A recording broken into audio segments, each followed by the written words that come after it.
देखो, इसके पहले तुमने क्या पढ़ा? UV visible spectroscopy, UV visible spectroscopy, ठीक है। अब जो तुम्हें पढ़ना है उसको क्या पढ़ना है? आईआर स्पेक्ट्रोस्कोपी को पढ़ना है। तो आईआर स्पेक्ट्रोस्कोपी में क्या होता है, जैसे स्पेक्ट्रोस्कोपी में होता क्या है कि इसमें क्या होता है कि जो सोर्स से जो लाइट हम इसमें डालते हैं, जैसे कि जो भी हम इंफ्रारेड वगैरह स्पेक्ट्रो इलेक्ट्रोमैग्नेटिक जो भी रेडिएशन डालते हैं, कोई भी हमारा यहाँ पे सोर्स है, वो यहाँ सोर्स है और यहाँ से सपोज दैट हमारा ये क्या, ये हमारा सोर्स है, कोई भी हमारा सोर्स है, यहाँ से इलेक्ट्रोमैग्नेटिक वेव रेडिएशन हम यहाँ से डाल रहे हैं। तो जैसे हम यहाँ से डालते हैं तो हमारा ये होता है सोर्स। हमें ऑप्टेन कहाँ होता है इस स्ट्रक्चर की वैल्यू, जो एनएमआर वैल्यू होती है, एनएमआर वैल्यू कह रहे हैं, सॉरी, लैम्डा मैक्स वैल्यू हमारी क्या होती है, यहीं पे हम इसको डिटेक्ट करते हैं। तो ऐसे ही हमारा क्या होता है कि एनएमआर स्पेक्ट्रोस्कोपी में भी क्वेश्चन पूछे जाते हैं, और इस एनएमआर स्पेक्ट्रोस्कोपी से लगभग लगभग मैच द कॉलम पूछे जाते हैं। क्या होते हैं? मैच द कॉलम पूछी जाती है पूरी तरह से। किससे? एनएमआर स्पेक्ट्रोस्कोपी से। और एनएमआर स्पेक्ट्रोस्कोपी की कितनी रेंज होती है उसकी स्पेक्ट्रल सीरीज को देखेंगे, और कितने रेंज तक वो विजिबल रेंज होती है, कितने रेंज तक वो फिंगरप्रिंट रीजन होती है, सारा चीज को आज डिस्कस करने वाले हैं। फिर वो नॉर्मल इंट्रो के बाद पूरा इसको स्पेक्ट्रोस्कोपी को डिटेल में जाएंगे कि ये स्पेक्ट्रोस्कोपी है क्या। ठीक है। तो जो पहला जो तुम्हारा क्वेश्चन पूछा जाएगा, देखो, एक्चुअली में आप देखो क्वेश्चन पूछे कैसे जाते हैं। ऑर्गेनिक केमिस्ट्री, ऑर्गेनिक केमिस्ट्री बिल्कुल, ये तो सेकेंड ईयर की सबसे टफ केमिस्ट्री है, सेकेंड ईयर में सबसे टफ मानी जाएगी, क्योंकि भाई ये ऑर्गेनिक केमिस्ट्री में देखो दो ही चीज पूछी जाती है। एक चीज पूछी जाती है स्पेक्ट्रोस्कोपी से सवाल, जो इसका अगर तैयार हो गया तो लगभग लगभग जिसको होता है ना कि पास होने का डर नहीं, तो वो वाली डर तो इसमें खत्म हो जाती है, स्पेक्ट्रोस्कोपी जिसकी कवर हो जाती है। और दूसरा पोर्शन हमारा रहता है वो ऑर्गेनिक पोर्शन होता है। तो ऑर्गेनिक पोर्शन में तुम्हें ईथर जैसे पढ़ाएं, अगर उस तरह से पढ़ा सारा चीज सारा को कवर कर देंगे तो पूरा कवर हो जाएगा। लेकिन ईथर की तरह भी तो भाई सारे तो होंगे नहीं ना, तो कुछ तो कॉम्प्लिकेटेड भी होंगे। तो इसमें जो अब पढ़ेंगे अल्कोहल वगैरह होता है, कार्बोक्सिलिक एसिड होगा, फिर तुम्हारा होगा अल्कोहल और फिनॉल, दोनों को अलग अलग पढ़ना है, साइक्लिक वाले और उसको भी अलग पढ़ने हैं। फिर तुम्हारा हो गया, मतलब जो ट्वेल्थ में जो तुम्हारे टॉपिक थे छोटे छोटे थे, जिसमें तुमने अल्डोल रिएक्शन, अल्डोल कंडेंसेशन पढ़े थे, कैनिजारो रिएक्शन पढ़े थे तुम लोगों ने, फिर और क्या था, क्लेमेंजन रिएक्शन था वो, और एक और क्या था। तो ये सारे जितने रिएक्शन थे, इस रिएक्शन को तुम्हें फिर से डिटेल में पढ़ना है, और उसका स्ट्रक्चर तुम्हें पता रहेगा कि वो रिएक्शन कैसे होता है, कैसे करेंगे, आरएमजीएक्स से अगर कर रहे हैं तो कैसे हो रहा है, इन प्रेजेंस ऑफ सारा चीज, क्लोरीनेशन कैसे कर रहे हैं। लेकिन अगर वो ऐसा स्ट्रक्चर देगा ना तुम कि पूरी तरह से कंफ्यूज हो जाओ, तो अगर पूरा पूरा नंबर लेके आना है तब तो कोई दिक्कत नहीं, इसको तो हम कवर कराएंगे ही। लेकिन एकदम पूरा सॉलिड नंबर लेके जाना है पूरी तरह से, तो ये वाली स्पेक्ट्रोस्कोपी की जो जितनी सीरीज है, होता क्या है कि देखो अब स्पेक्ट्रोस्कोपी में क्वेश्चन पूछे जाते हैं लगभग दो दो क्वेश्चन पूछे जाते हैं। एक फर्स्ट वाला क्वेश्चन जो होता है वो कंपलसरी वाले में पूछा जाता है। इसमें कंपलसरी वाले में पूछा जाता है, जो कंपलसरी सेक्शन होता है सेक्शन वन में स्पेक्ट्रोस्कोपी के क्वेश्चन पूछे जाते हैं। और जो सेकंड क्वेश्चन रहता है बाकी 6 नंबर के पूछे जाते हैं, 6 25 30, मतलब 5 क्वेश्चन और अटेम्प्ट करने रहेंगे, ये तो कंपलसरी था ही। तो हाँ, 6 नंबर के पूछे जाते हैं, 5 क्वेश्चन और अटेम्प्ट करना रहता है, टोटल तुम्हें ऑर्गेनिक केमिस्ट्री में 6 क्वेश्चन को अटेम्प्ट करना है। तो 5 क्वेश्चन में तुम्हारा एक 6 नंबर का ये भी रहेगा, जिसमें 3 नंबर का तुम्हारा मैच द कॉलम होता है, 3 नंबर का मैच द कॉलम होगा। किस पे? वो आईआर पे होगा, आईआर का मैच द कॉलम रहेगा। और जो 3 नंबर रहेगा वो वुडवर्ड फिशर्स रूल के क्वेश्चन हो, ये होगा। तो ये ऐसे भी कर सकता है, या तो ऐसे कर दे कि कभी कभी क्या होता है कि वुडवर्ड फिशर्स के दो दो करके ऐसे कर दे, पूछ देता है वुडवर्ड का 2 क्वेश्चन, और बाकी ये 4 नंबर का आईआर पूछ लेता है। तो ये अल्टरनेट होता जाता है, कभी 4 नंबर का आईआर पूछ लेगा, सॉरी 4 नंबर का तुम्हें वुडवर्ड पूछ लेगा, तो 2 नंबर का आईआर पूछ लेगा। तो एक्चुअली में होता क्या, 6 और +3 तुम्हारी ये स्पेक्ट्रोस्कोपी कवर कर ले जाती है, मतलब 6 और 3 हो जाता है। अब ऐसा नहीं है कि लास्ट में क्वेश्चन आता है शॉर्ट नोट लिखने के लिए, अगर तुम लोग फर्स्ट ईयर का पेपर दे नहीं पाए हो, पेपर रहता तो मैं तुम्हें दिखाता, पेपर इस टाइम मेरे पास है नहीं। तो अब स्पेक्ट्रोस्कोप और एक लास्ट वाला जो क्वेश्चन होता है, सबसे लास्ट में जो प्रश्न संख्या या क्वेश्चन नंबर 10 बोलोगे उसमें, हेलो, लास्ट में जब से क्वेश्चन नंबर 10 आता है, तुम्हारा जो क्वेश्चन नंबर 10 होता है उसमें होता है शॉर्ट नोट लिखना। क्या होता है? शॉर्ट नोट्स को लिखना होता है। उस शॉर्ट नोट में क्या होता है कि टोटल शॉर्ट नोट होते हैं 6 शॉर्ट नोट होते हैं, जिसमें से तुम्हें अटेम्प्ट करना रहता है एनी टू या एनी 3। तो इस शॉर्ट नोट में तुम्हारा फिर से क्या होता है कि एक क्वेश्चन तुम्हारा डायरेक्ट पूछा जाता है, वो स्पेक्ट्रोस्कोपी से रहेगा, और या तो कंप्लीट द फॉलोइंग रिएक्शन रहेगा। तो जो तुम्हें अटेम्प्ट करना रहेगा शॉर्ट नोट में वो कर सकते हो। वो शॉर्ट नोट रहेगा भले ही, लेकिन तुम्हें क्या करना होगा, ये इन्हीं सब के क्वेश्चन रहेगा। तो अगर ओवरऑल देखा जाए तो इस पेपर में तुम्हें 6 3 9 और 6 6 6 12, और 12 के बाद 13 14 15 नंबर के तुम्हें मिल जाएंगे। अब 10 क्वेश्चन में तो रहेंगे तो भाई वो पूछ ही सकता है वो। तो 12 से 15 नंबर का सवाल उससे स्पेक्ट्रोस्कोपी से कवर हो जाता है। बाकी तुम्हें बताया जाएगा कि क्या होगा क्या नहीं होगा। लेकिन फिर से ध्यान से सुनना, जो थर्ड ईयर की ऑर्गेनिक केमिस्ट्री है वो बिल्कुल बहुत ही टफ है in compare to physical chemistry and inorganic chemistry. Inorganic chemistry तुम लोग की इस साल की बहुत ही आसान है, एकदम इजी है। तो इजी वाला तो हम सोचे थे बाद में कवर कर लेंगे, टफ वाला हो जाए तो फिर आराम से हो सकता है। ठीक है, तो अब हम चलते हैं किसके ऊपर, आईआर स्पेक्ट्रोस्कोपी के अंदर। और आईआर स्पेक्ट्रोस्कोपी में क्या होता है उसको पहले हम जानते हैं।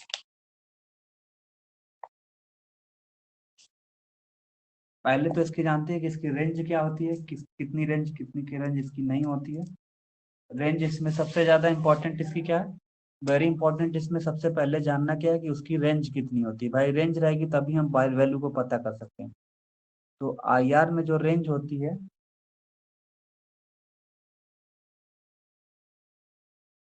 रेंज को हम पहले बनाएंगे। पहले यहाँ डालते हैं आईआर स्पेक्ट्रोस्कोपी। आईआर स्पेक्ट्रोस्कोपी मतलब क्या होता है, इंफ्रारेड स्पेक्ट्रोस्कोपी। तो कौन सा रेज इसके ऊपर डालेंगे, कौन सोर्स हमारा क्या होगा, तो इंफ्रारेड स्पेक्ट्रोस्कोपी होगा। कहाँ गया फिर बाकी, रुक जाओ।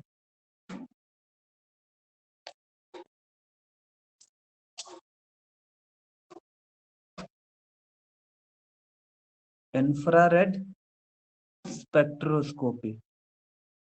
तो इससे नाम से ही आपको क्लियर है कि जो इसमें जो स्पेक्ट्रल रीजन इसकी होगी वो इंफ्रारेड की होगी।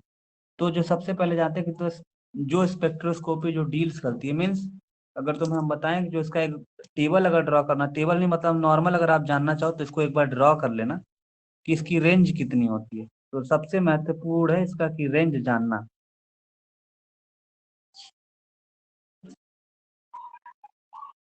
इसको डालना ऐसे बीच में, इसको बोलना फिंगरप्रिंट रीजन। क्या होता है हमारा, बेसिकली दो पार्ट में डिवाइड रहता है, एक फिंगरप्रिंट रीजन होता है और एक होता है फंक्शनल ग्रुप रीजन। तो फंक्शनल ग्रुप क्या होता है तुम्हें पता होगा, मेडिकल वाले स्टूडेंट तो पता है फंक्शनल फंक्शनल ग्रुप क्या होते हैं।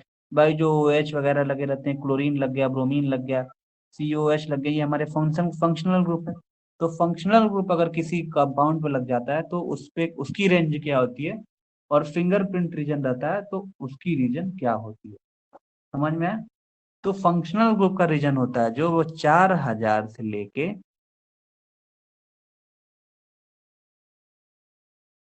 1500 तक, और जो फिंगरप्रिंट रीजन होती है वो होता है 667 सेंटीमीटर इनवर्स। कितनी होती है, 6। तो जब भी इंफ्रारेड स्पेक्ट्रोस्कोपी को जब रीड करोगे वो सेंटीमीटर इनवर्स में ही रहेगा, वहां लेमना मैक्स की वैल्यू नहीं होगी। तो इसको ध्यान से देना, ध्यान देना, मतलब कि जो फंक्शनल ग्रुप रहेगा यहाँ से लेके, मतलब अगर 0 से 1 और 2 की बात करें, अगर ऐसे हम समझने के लिए बोले 0 1 2 की कोई मतलब नहीं है। तो जो हमारी आईआर स्पेक्ट्रो होगी, जो हमारी स्पेक्ट्रोस्कोपी का जो रेंज होगा वो बेसिकली दो पार्ट में होगा, एक फंक्शनल ग्रुप रीजन रहेगा और एक हमारा क्या रहेगा, फिंगरप्रिंट रीजन रहेगा। फंक्शनल ग्रुप का जो रीजन होता है वो 4000 से लेके 1500 तक होता है, और फिंगरप्रिंट का रीजन जो होता है वो 1500 से लेके 667 तक ही होता है। लेकिन बेसिकली हम देखोगे ना, ये इसी पे क्वेश्चन पूछे जाते हैं। फिर से ध्यान से सुनना, जो फंक्शनल ग्रुप वाला रीजन है इसी पे हमारे क्वेश्चन को पूछे जाते हैं। नॉर्मल मुझे पता है, अभी तुम लोगों को सब समझ में आ जाए। आईआर स्पेक्ट्रोस्कोपी में क्या होता है, इसकी रेंज जो होती है वो 4000 से लेकर 1500 तक फंक्शनल की होती है, फिंगरप्रिंट की होती है 667 तक। इस रेंज को बस याद दिमाग में बैठा रहना कि 4000 से लेकर 1500। तो ये रेंज फिंगरप्रिंट।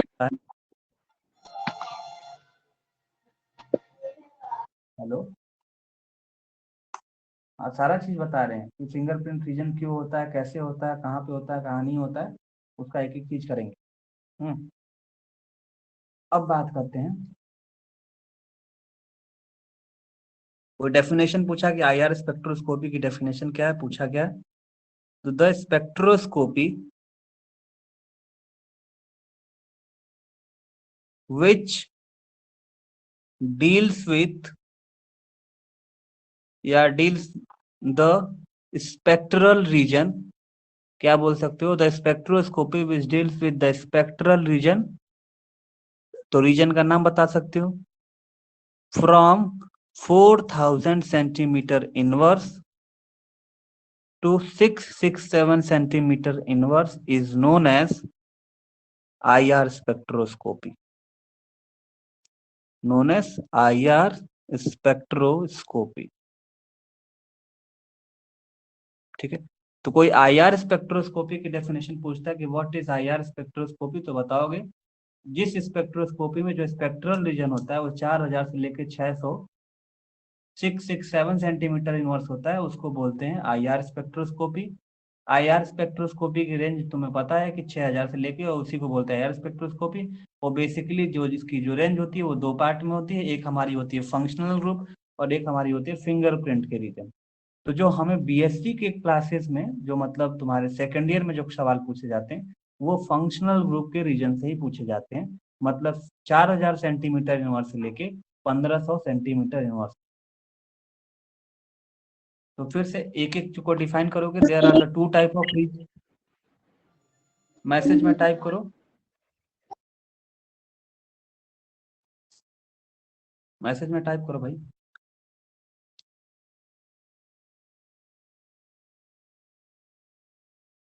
आवाज बहुत स्लो है,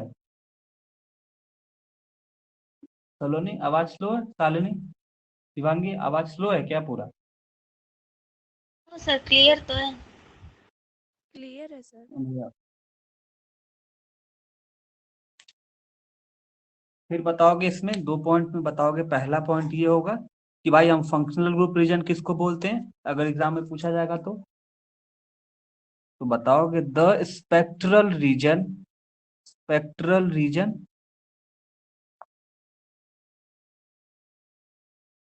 फ्रॉम 4000 सेंटीमीटर इनवर्स। लिखते लिखते तुम्हें याद हो जाएगा, याद करने की जरूरत नहीं कि the spectral region from 4000 centimetre inverse to 1500 centimetre inverse. फिर से ध्यान से देना, इसी स्पेक्ट्रल रीजन का हमें काम पड़ने वाला है। इसी को क्या बोलते हैं, is known as functional group region. क्या बोलोगे, is known as functional group reason.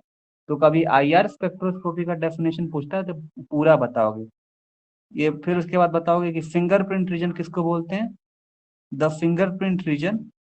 या बोलोगे the spectral region, the spectral region from 1500 centimetre inverse to 667 centimetre inverse is known as fingerprint region. क्या बोलते हैं, फिंगरप्रिंट रीजन बोलते हैं।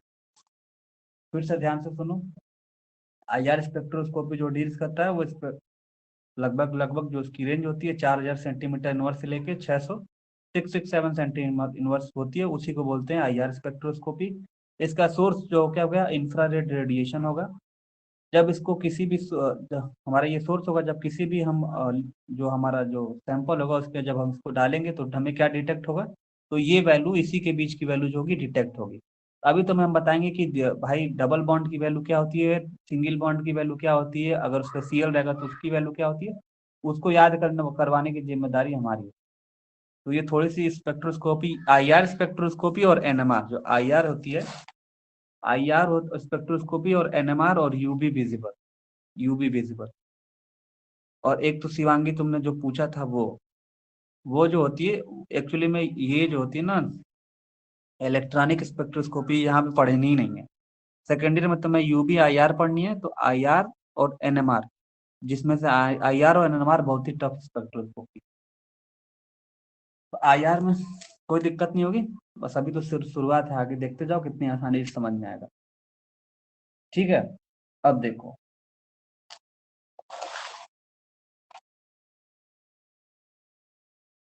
एक सुंदर सा बॉक्स बनाते हैं।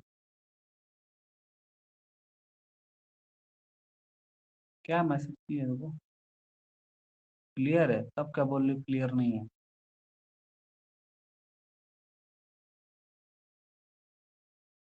इस पे लिखोगे नियर आई आर, और ये हमारा क्या है, आई आर। और जब फॉर है आई आर से, मतलब आई आर से, आई आर के रेंज से जब दूरी है, और ये हम दिखा दिए लेमडा, लेमडा मैक्स बोल दिए, और नीचे हमारे क्या सभी सेंटीमीटर इनवर्स में है।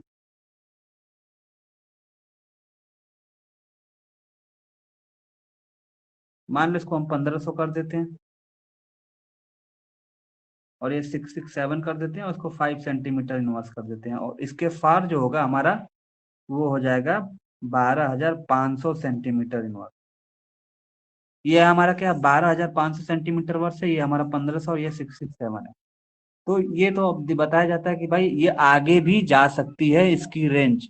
ठीक है, ये जब अगर ऊपर वाले सवाल करोगे जेआरएफ वगैरह के, तो ये ऊपर भी जाती है। मतलब अगर तुम्हें 12,000 के आसपास भी अगर रेंज अगर हम तुम्हें मिल रही है उसके अंदर, तो फिर इसमें ये कहने की बात नहीं है कि तुम बाद में कह दो कि सर आप तो बताए नहीं थे कि 12,000।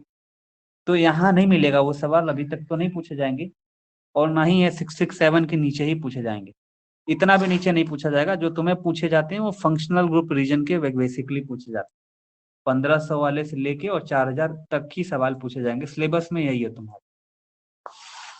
उसकी रेंज कहाँ तक होती है, एक आईआर रेंज तुम्हें पता ही है, और आईआर के बाहर भी और आईआर के बाद भी। ठीक है, तो वो तो एक रेंज बनाई गई है। तो उसी रेंज रेंज से क्या होता है कि एक पूछा जाता है।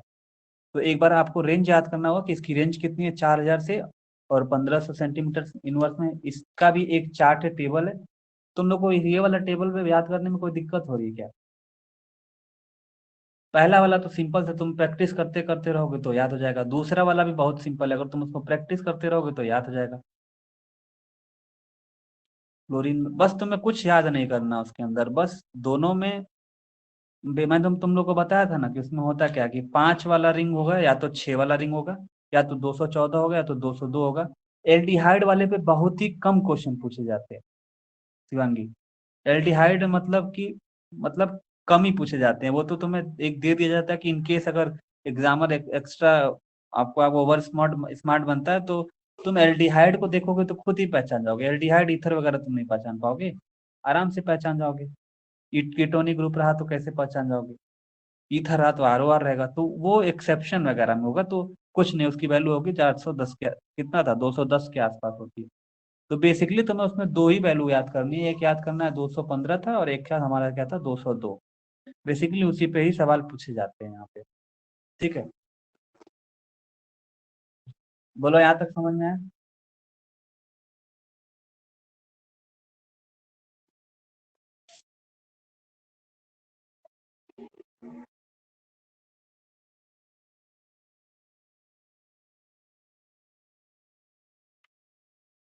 हाँ, क्या टाइप की हो भाई?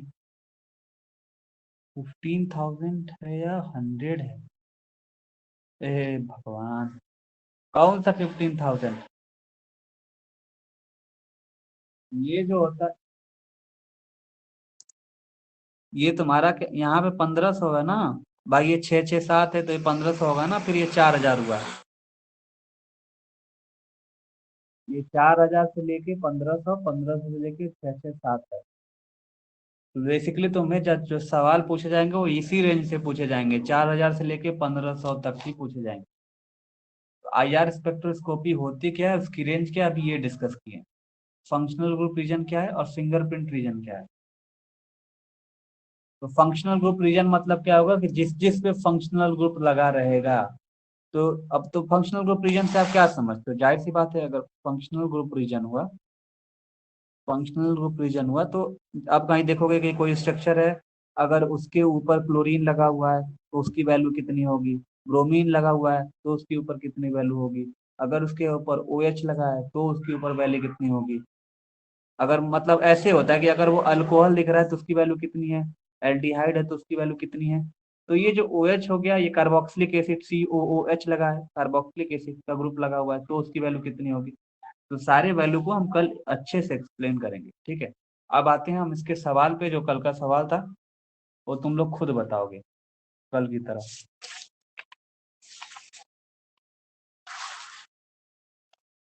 चलो भाई।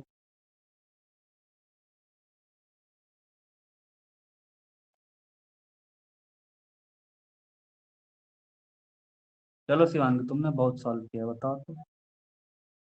सब लोग बताएंगे।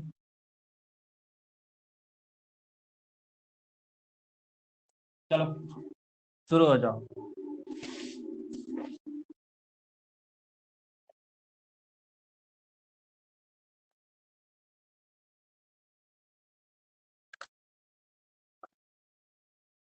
शुरू हो जाओ भाई।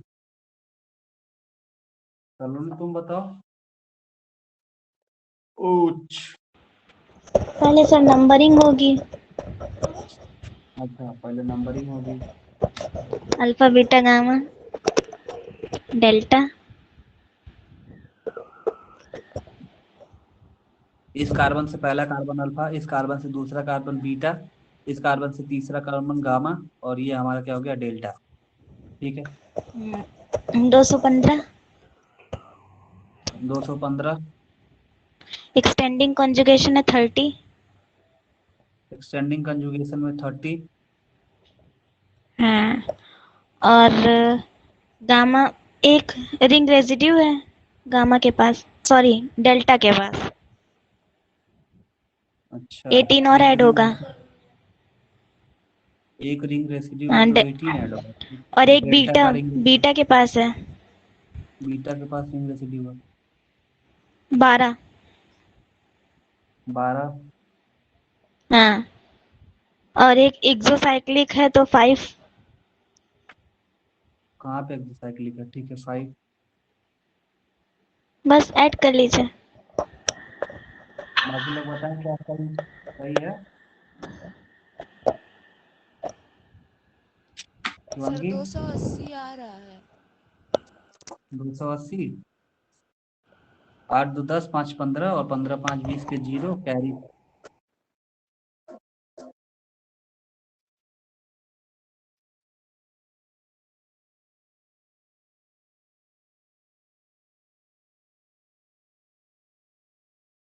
अल्फा बीटा गामा डेल्टा दो तक कवर किए, एक 30, फिर डेल्टा पे 18, बीटा पे 12, और ये हमारा 5 का एक्सोसाइक्लिक कंडीशन है, 5 है।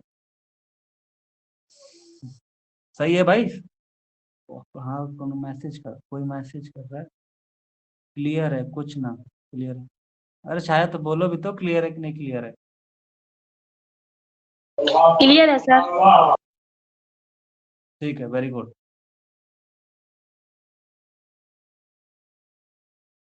कितना यार, 280। Yes sir 280। ठीक है, इसको करो।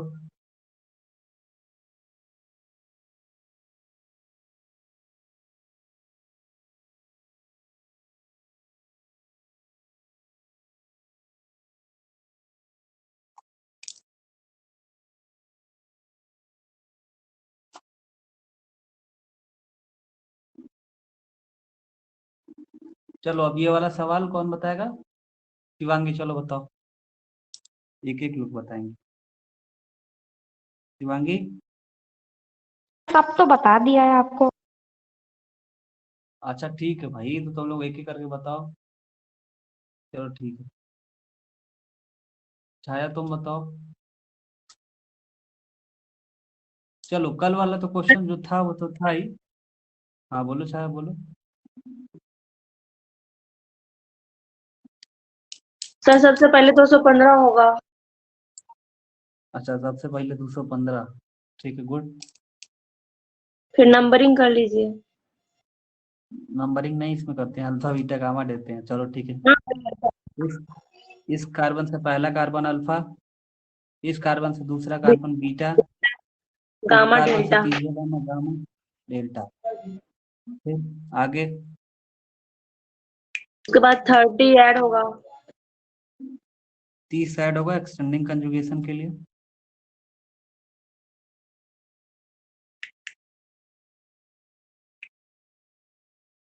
आगे एक जो साइक्लिक है तो 10 ऐड होगा। जो बाकी लिखा है तो 10 होगा, ठीक है। उसके बाद बीटा पे है तो 12 होगा। बीटा पर है तो 12 होगा। आगे और डेल्टा पे और भी है।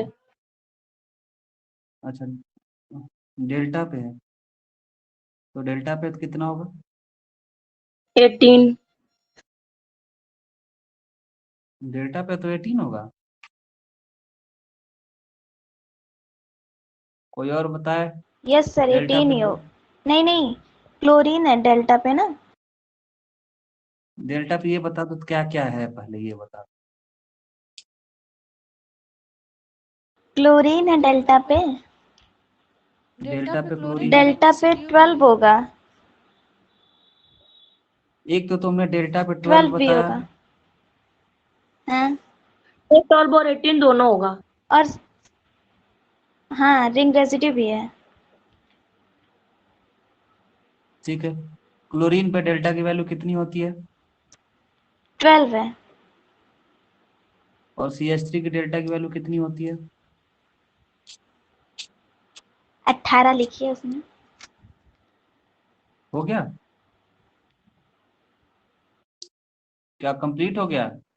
छाया कंप्लीट है? Chhaya is it complete? ये स्ट्रक्चर कंप्लीट है तुमने जो बताया? शिवांगी कंप्लीट है? No sir. गुड। कहाँ इनकम्प्लीट है वो बता दो। गामा में सर 18 और ऐड करेंगे। गामा में वेरी गुड, 18 और ऐड करेंगे। इसको टोटल कर लेना आंसर। अब देते हैं तुम्हें नया क्वेश्चन, सब लोग करेंगे इनको।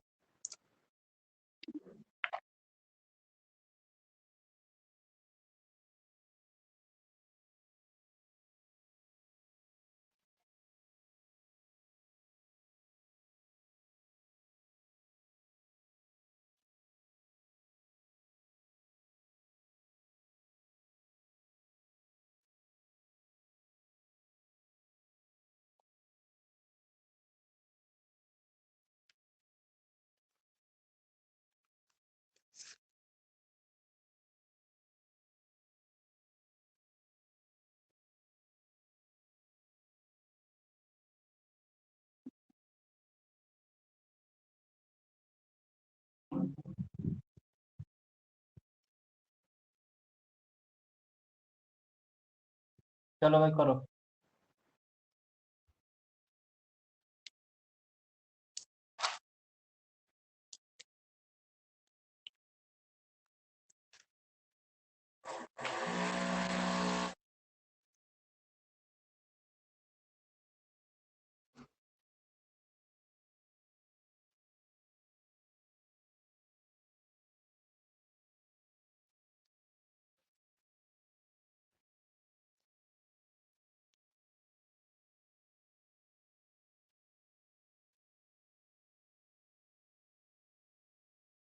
कॉपी में करो और बताओ जल्दी जल्दी।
बोलो।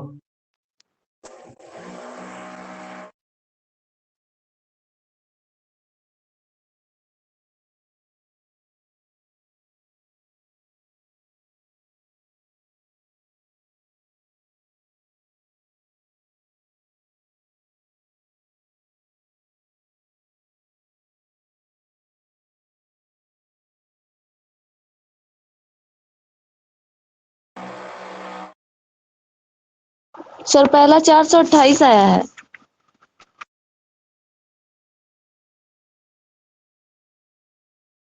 किसका क्या आया है?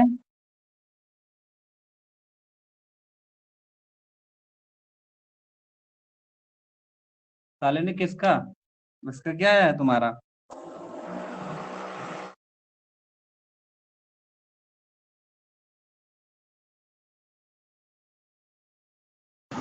चार सौ तिरपन।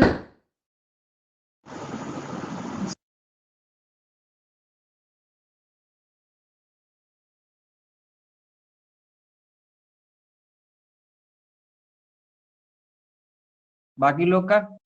बाकी लोग भी आंसर बोले। बाकी लोग का भाई।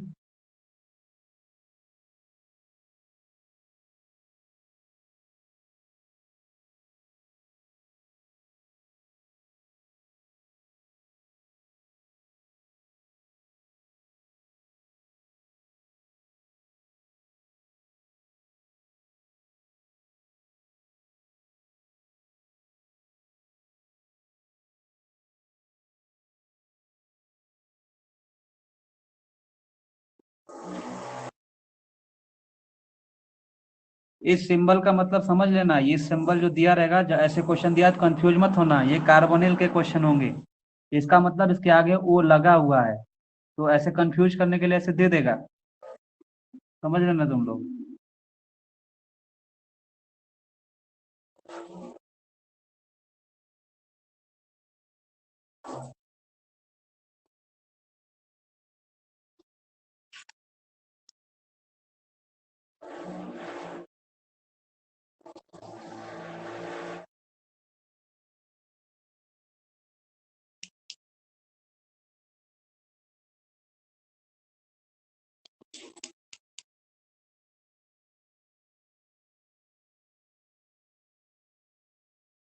जब कार्बोनिल का क्वेश्चन जब देगा तो ये क्या करेगा, वो यहाँ पे नहीं देगा, पता है, वो क्वेश्चनों में दे देगा, कहेगा कि कार्बोनिल कंपाउंड का ये स्ट्रक्चर है, और वो नहीं लगाएगा यहाँ पे।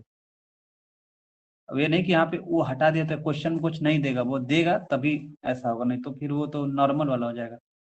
अगर ये वो नहीं देता है, क्वेश्चन देता है कि it is the compound of carbonyl compound, तो इसमें वो मत हो जाना तुम लोग कंफ्यूज एकदम से। चलो यहाँ वो लगा दे रहे हैं, हम क्वेश्चन यहाँ पे नहीं पूछ रहे हैं। यहाँ 453 है, नीचे वाले का 2 है, बताओ।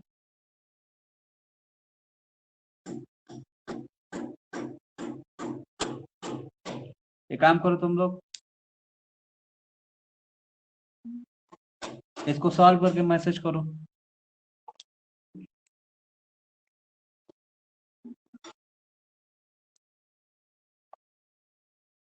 सर से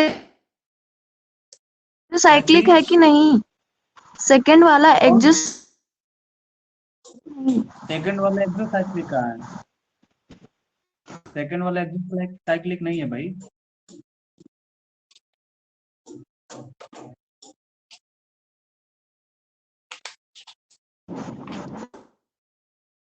किस आ रहा है?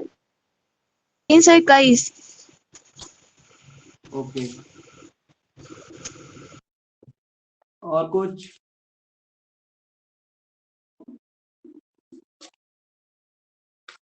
ओह,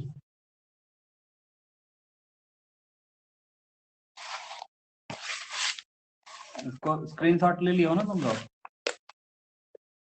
अब एक तो देखो भाग गई, हम वैल्यू लिखवाने वाले थे तो भाग गई।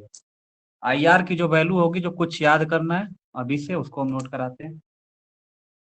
आई आर वैल्यू,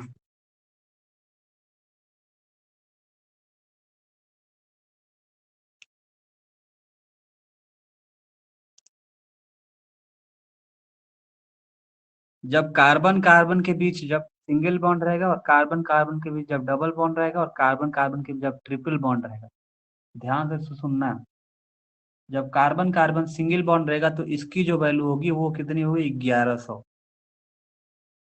जब कार्बन कार्बन डबल बॉन्ड होगा तो उसकी वैल्यू कितनी होगी 1650।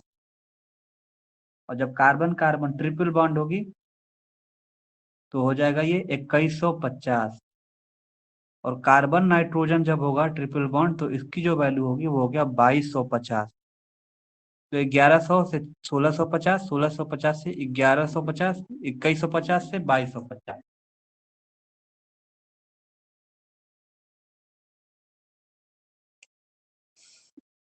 इधर देखो, अगर हाइड्रोजन कार्बन बॉन्ड रहता है, अगर हाइड्रोजन कार्बन मतलब हाइड्रोजन कार्बन बॉन्ड अगर सिंगल रहता है, डबल रहता है और ट्रिपल रहता है, तो बस इसमें क्या करना है कि एक को याद करना है। सपोज दैट इसमें क्या करना है, 3300 याद कर लिए, ठीक है।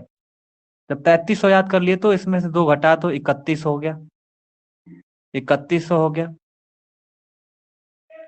और 3100 इसमें से 2 घटाए हो ना, -2 की हो, एक को याद कर लो, -2 की हो तो यहाँ से -1 कर लो, तो ये कितना हो जाएगा 3000 हो जाएगा।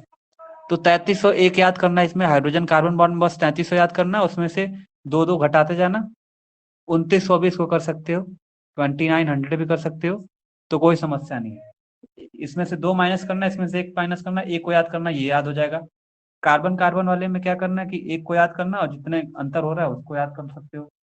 और जो सबसे ज्यादा इंपॉर्टेंट है उसको याद रखने की क्या जरूरत है, इसको देखो, IR की रेंज बस याद कर लोगे तो हो जाएगा।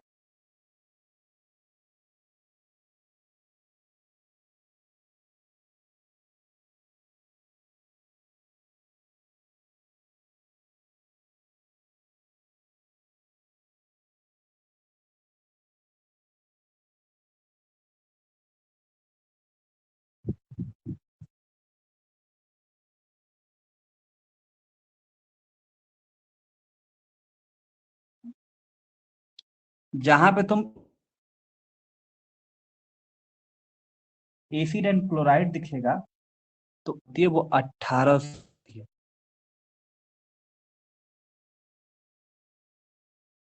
एस्टर की वैल्यू कितनी होती है, 1800 से एक कम कर दोगे तो 1735 से लेके 1750 के बीच में होती है लगभग। एल्डिहाइड की जब बात करें तो एल्डिहाइड की जो होती है वो कितनी होती है, 1725 होती है। और कीटोन की बात करें तो कितनी बोलती है, 1715, ठीक है। और एमाइड की बात करें तो ये कितनी होती है, 1650 से लेके 1680। देखो ये कितनी होती है, बस ये वाला याद कर लो। अमाइड का जो होता है ऐसे लिख के, अमाइड जो होता है 1650 होता है, एसिड क्लोराइड 1800 सबसे ज्यादा इसकी होती है। बेसिकली देखो, मैं लिखवाने के लिए तो सब लिखवा देता, लेकिन इसी 4 पे क्वेश्चन पूछे जाते हैं। किस पे, एसिड क्लोराइड पे, एस्टर पे, एल्डिहाइड, कीटोन, अमाइड, इससे ज्यादा कुछ नहीं रहेगा। फिर से ध्यान से सुनना, सबसे ज्यादा जहाँ पे एसिड एंड क्लोराइड क्लोराइड लगे रहेगा तो 1800 रहेगा। अगर एस्टर दिखता है, मतलब कहने का कंपाउंड अगर कैसे, सारा स्ट्रक्चर कल बना के हम दिखाएंगे, बस वैल्यू को बस ध्यान। इसमें होगा हाइड्रोजन कार्बन बॉन्ड, जो हाइड्रोजन कार्बन बॉन्ड अगर ट्रिपल बॉन्ड रहता है तो वहां पे 3300, और हाइड्रोजन कार्बन जब सिंगल बॉन्ड है तो 3100, कितना 3100। और जब ये हाइड्रोजन कार्बन एक सिंगल बॉन्ड रहता है तो ये 3000। तो बस खाली क्या करना है, 3300 एक याद करो, सब याद हो गए। इसमें क्या करना है कि कीटोन एल्डिहाइड एस्टर को याद करने का तरीका क्या है कि 1715 है, 1715 में इसमें प्लस प्लस 10 ऐड कर लो, कितना हो गया 1725। और 1725 में प्लस 10 ऐड कर लो तो कितना हो जाएगा 1735। तो कीटोन एल्डिहाइड एस्टर की वैल्यू याद करना बहुत ही आसान है, बस एक को याद कर लो, कीटोन कीटोन की वैल्यू होती है 1715। जब 1715 इसकी वैल्यू होती है बच्चा, तो बस इसमें 10 और जोड़ दो तो 1725 होता है, तो एल्डिहाइड की वैल्यू होगी 1725। और 1725 में बस 10 ऐड और कर लो तो हो जाता है 1735। तो 1735 से लेकर 1750 का अगर रेंज तुम्हें कहीं दिखेगा 1736 37 है तो समझ जाना कि वो एस्टर है। अब ये एल्डिहाइड और एस्टर दिखते कैसे, कल एक एक करके बताएंगे। तो वैल्यू याद करने का तुम्हें एक तरीका बता रहा हूँ क्या है। तुम्हें कीटोन की बस वैल्यू यहाँ पे याद करनी है, इसकी कीटोन की। तो कीटोन की जब वैल्यू याद करोगे तो एल्डिहाइड एस्टर याद हो जाएंगे। कीटोन की वैल्यू जितनी है 1715 में अगर 10 जोड़ दोगे तो 1725 हो जाता है, तो एल्डिहाइड का हो जाएगा। 1725 में फिर से 10 ऐड कर दो तो क्या हो जाएगा, एस्टर का हो जाएगा। तो +10 ऐड करते जाओगे यहाँ पे तो तुम्हें ये एस्टर और एल्डिहाइड कीटोन से ये याद हो गया। हाइड्रोजन कार्बन ट्रिपल बॉन्ड रहता है तो बस 3300 याद करोगे और उससे बस कम करते जाओ।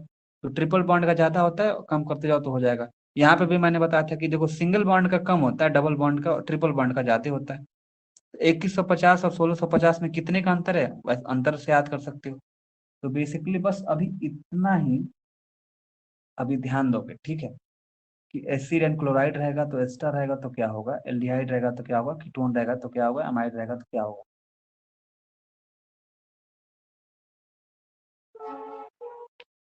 समझ में आया? अभी एक एक करके डिस्कस करेंगे। बस इस वैल्यू को तुम खाली जैसे खाली मतलब बस याद किए रहो। अभी रिंग स्ट्रेन क्या होती है, लेमडा मैक्स की वैल्यू, ये सब लेमडा मैक्स की वैल्यू है ना। तो आगे हम पूरा एकदम आसानी से बताएंगे कि क्या कैसे होगा, इसमें कैसे कौन सा बड़ा होगा कौन सा छोटा होगा। बाद में तुमसे ये पूछा जाता है ऐसे ही, देखो सवाल इसमें ऐसे पूछेगा, अगर ये है ऐसे है, ये ऑक्स ये हो गया कंपाउंड, फिर से ये ऐसे पूछ लिया, ये अगर कंपाउंड है, फिर ऐसे पूछ लिया, ऐसे पूछा और यहाँ ओ लगा हुआ ये है, और ये है ऐसे, तो बड़ा छोटा कौन सा है ये पूछेगा, बड़ा छोटा। तो पता है कि जब ये इस तरह के जो सारे एल्डिहाइड ही दिख रहे हैं सभी एल्डिहाइड हैं, लेकिन जो ये वाले होते हैं जिसमें दो आ जाता है उसको क्या बोलते हैं, एस्टर। एस्टर होते हैं। तो तुम्हें पता है कि एस्टर की 1735 होती है एल्डिहाइड, तो मतलब कि सबसे ज्यादा वैल्यू इसी की होगी। सबसे ज्यादा वैल्यू किसकी होगी, इसी की होगी ना, क्योंकि ये एस्टर है। तो एस्टर की वैल्यू कितनी होती है, 1735 से रेंज होती है। तो मान लिया हम इसमें लिख दिए 1745, कुछ भी लिख सकते हो, इसकी रेंज की वैल्यू 1745 एस्टर की वैल्यू है। अब इसको ए बी सी है तो इसको अरेंज करने के लिए आता है कि अरेंज कर दो कौन कौन सी होती है, ठीक है। तो ये क्वेश्चन सॉल्व कैसे होते हैं, तो रिंग स्ट्रेन से होते हैं। अभी बताएंगे करके एक एक करके रिंग स्ट्रेन क्या होता है। जितना बड़ा रिंग, जितना बड़ा जितना बड़ा रिंग होता है उतना कम फ्रीक्वेंसी होती है, उतना कम फ्रीक्वेंसी होती है।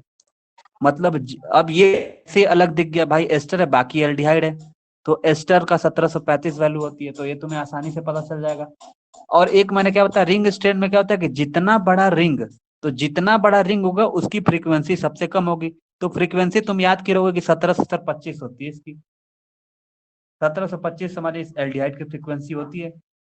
तो 1725 होती है, तो जितना बड़ा रिंग, तो बड़ा रिंग कौन सा है, ये 6 कार्बन का है, ये 5 कार्बन का है, ये 4 कार्बन का है। तो जितना बड़ा रिंग होती है उसकी उतनी कम फ्रीक्वेंसी होती है। तो इसकी मान ली हम 1725 अपने मन से, 1725 हो गया। फिर ये है उससे जितना बड़ा रिंग उतनी कम फ्रीक्वेंसी। तो इसके बाद ये छोटा रिंग है तो इसकी फ्रीक्वेंसी इससे ज्यादा होगी, तो इसको मान ली 1728। ये है तो इसको बोल दोगे 1730 हो गया। और इसकी फ्रीक्वेंसी है 1735। तो भाई अगर बड़ा सबसे अरेंज करे जाएंगे तो बड़ा कौन सा होगा, मान लो ये सी है तो सी वाला सबसे बड़ा। फिर उसके बाद IR वैल्यू से देखो 1735 है, फिर बड़ा कौन है, तो ये बी वाला है, तो बोलोगे बी वाला। फिर बताओगे ये ए वाला, फिर बताओगे डी वाला। ऐसे अरेंज करने के लिए आएगा। और इतने आसानी से समझाएंगे कि जितना बड़ा रिंग होगा उतना कम साइज होगा, इसी के हिसाब से सारा क्वेश्चन हम करा डालेंगे। बस तुम खाली ये इतना रट जाओ, रट टका लो, मतलब ट्रिक से बस खाली दिमाग में बैठा लो।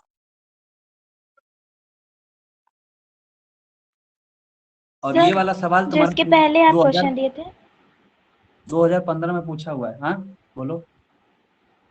सर, जो इसके पहले आप क्वेश्चन दिए थे फर्स्ट वाला, उसमें सर होमो एनुलर होगा या नहीं? इसमें हाँ दिख नहीं रहा तुम्हें यहाँ पे? हाँ, तो वही तो कह रहे हैं, होगा ना सर?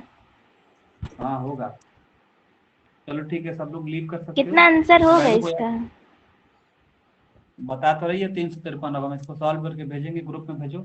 और नहीं सर, कुछ और होगा। मैंने 353 नहीं होगा, 30 477 होगा शायद, पता नहीं। ठीक है, हम सॉल्व करके देखते हैं। इस वैल्यू को याद कर लेना,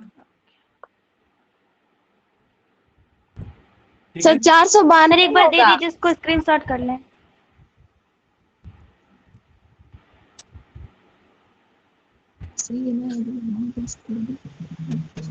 सर क्वेश्चन दिखाइए।